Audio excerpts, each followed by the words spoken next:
ठाणे मनपाचा महापौर कोण होणार? ठाण्यात शिवसेनेचा की भाजपचा महापौर? भाजपकडून दोन नावं चर्चेत आहेत.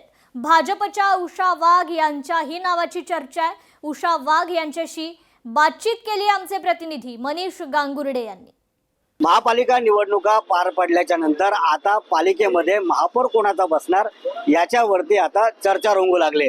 एकीकडे महायुतीला जवळपास 104हून अधिक जागा मिळाल्याच्या नंतर महापौर कोणाचा होणार, एकीकडे शिवसेनेचा होणार का भाजपाचा होणार, यामध्ये आता रस्सीखेच आपल्याला बघायला मिळते. पण मात्र भाजपाकडून दोन उमेदवार जे आहेत त्यांच्या नावाची घोषणा केलेली आहे. त्यापैकी एक उमेदवार जे आहेत उषा वाघ, ज्या महिला आहेत आणि प्रभाग क्रमांक 22 मधून मोठ्या मताधिकाऱ्यांनी ते निवडून आलेले आहेत. ताई, तुमच्या नावाची चर्चा पक्षाकडून केली जात आहे, नेमकं काय तुमची भूमिका आहे?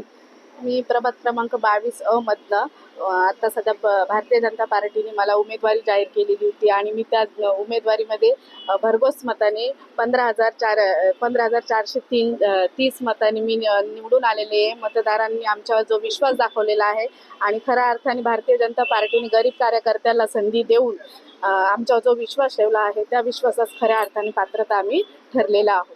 जर महापौर पदाची माळा तुमच्या गळ्यात पडली तर कशा पद्धतीने ती संधी तुम्ही म्हणजे त्या संधीचं कसं सोनं करणार?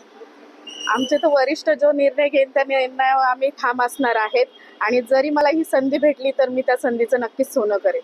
येत्या महापालिकेच्या या निवडणुकीच्या धामधुमीमध्ये महापौर पदाची माळ ही कोणाच्या गळ्यात पडते हे पाहणं महत्त्वाचं ठरणार आहे. मनीष गांगुर्डे, लोकशाही मराठी, ठाणे.